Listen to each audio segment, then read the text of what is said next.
Selamat malam Bu, di sini saya ingin menjelaskan mengenai materi bab 2, yaitu demokrasi berdasarkan Undang-Undang Dasar Negara Republik Indonesia tahun 1945.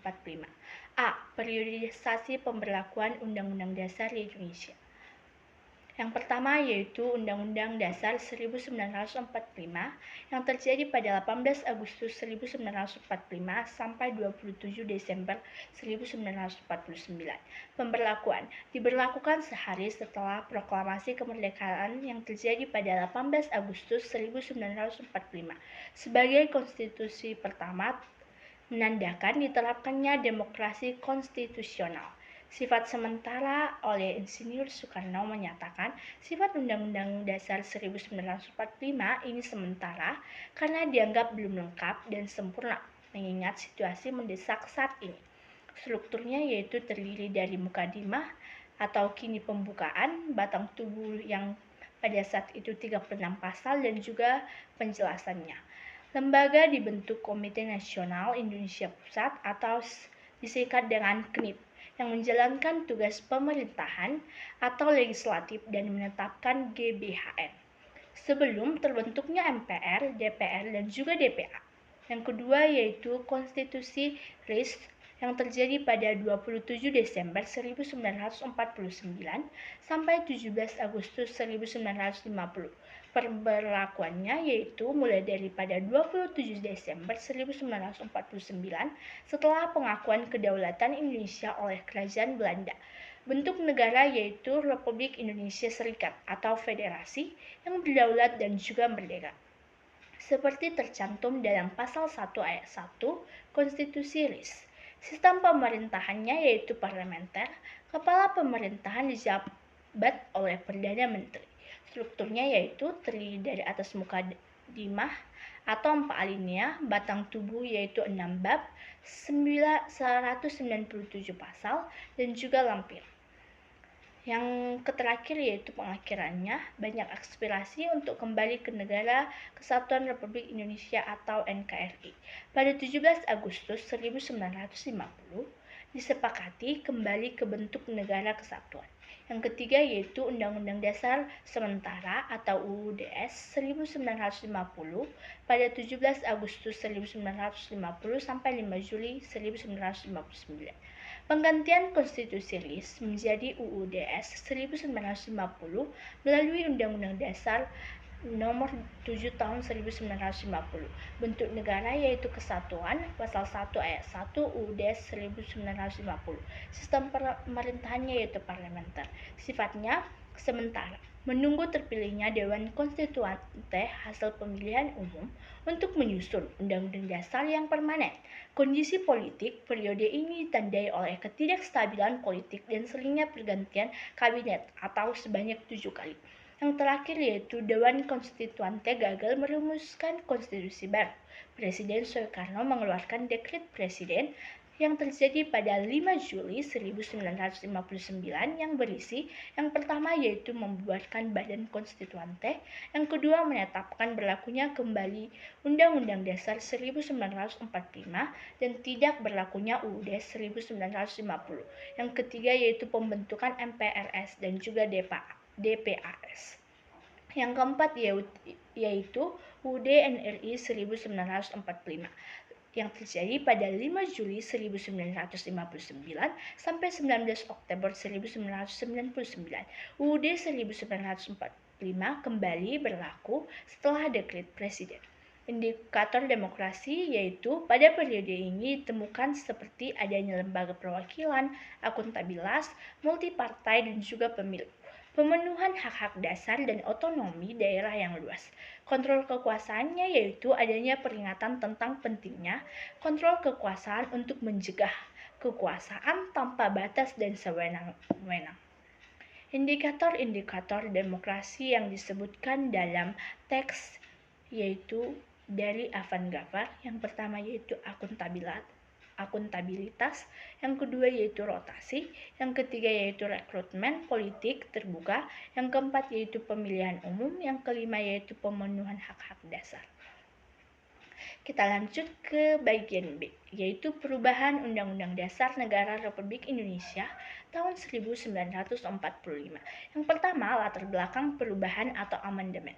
Perubahan Undang-Undang Dasar Negara Republik Indonesia tahun 1945 dilatar belakangi oleh beberapa hal, terutama setelah Reformasi 1998, dengan tujuan mewujudkan tata kelola pemerintahan yang lebih demokratis.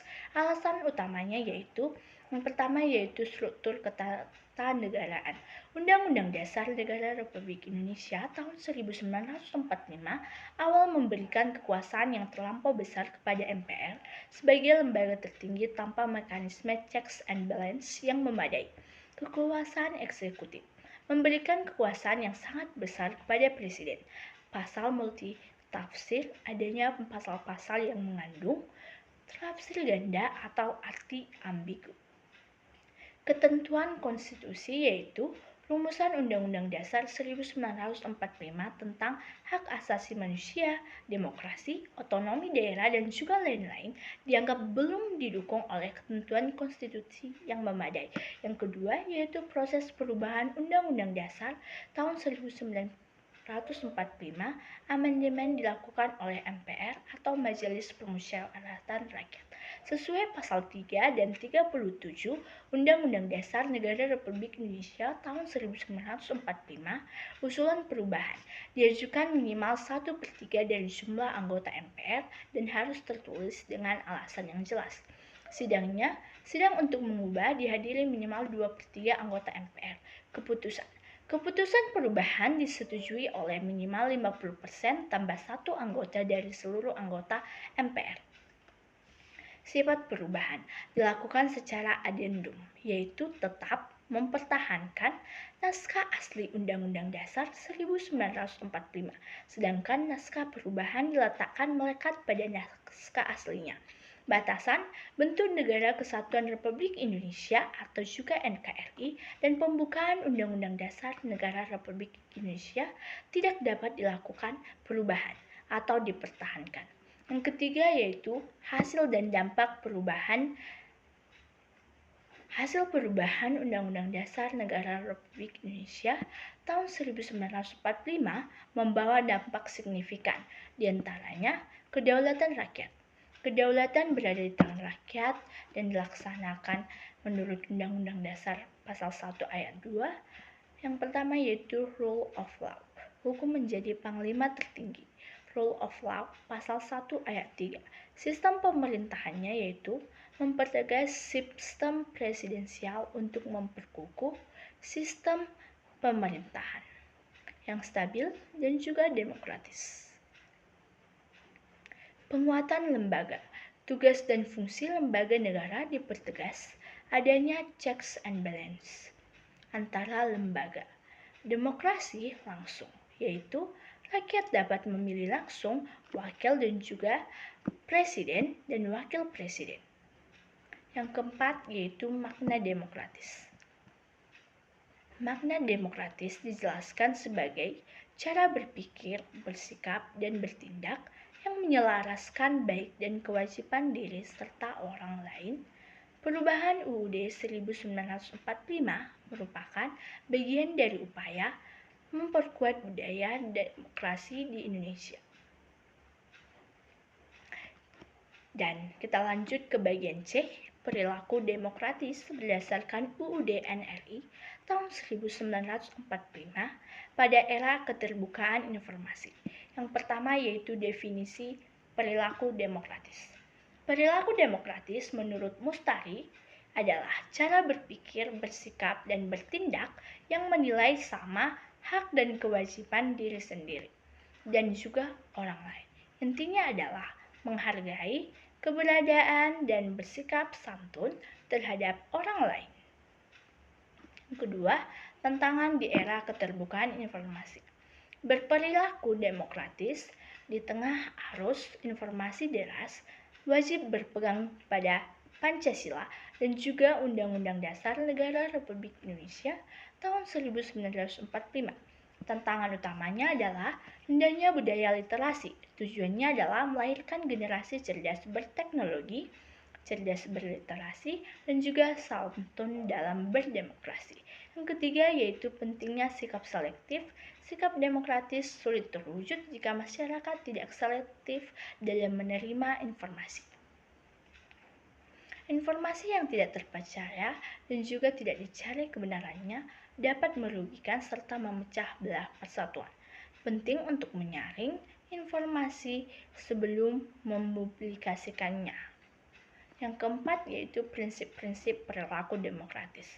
Untuk mempraktikkan perilaku demokratis di Indonesia pada era informasi, kalian dapat memulai dengan mempraktikkan prinsip-prinsip berikut. Yang pertama yaitu demokrasi yang berketuhanan yang Maha Esa. Yang kedua yaitu demokrasi dengan kecerdasan. Yang ketiga yaitu demokrasi yang berkedaulatan rakyat. Yang keempat yaitu demokrasi dengan rule of law. Yang kelima yaitu demokrasi dengan pemisahan kekuasaan negara. Yang keenam yaitu demokrasi dengan hak asasi manusia. Dan yang ketujuh yaitu demokrasi dengan pengadilan yang merdeka. Yang kedelapan yaitu demokrasi dengan otonomi daerah. Yang kesembilan yaitu demokrasi dengan kemakmuran. Dan yang kesepuluh yaitu demokrasi yang berkeadilan sosial. Yang kelima, peran generasi muda. Generasi muda atau siswa SMA atau SMK adalah pionir yang harus menegakkan nilai-nilai demokratis. Kalian harus cerdas berliterasi dan cerdas dalam berteknologi agar tidak terjebak berita hoax. Kuasai literasi dan teknologi untuk kegiatan positif.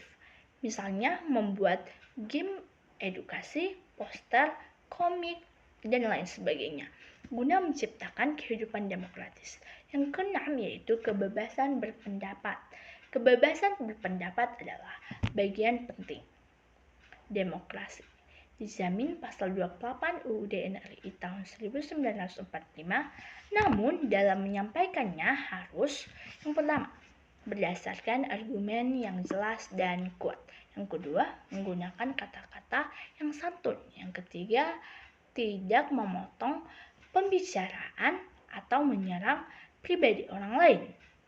Dan yang keempat, berpendapat dengan cerdas agar tidak menimbulkan perpecahan. Sekian yang dapat saya sampaikan. Terima kasih. Apabila terdapat kesalahan, mohon maaf. Selamat malam, Bu.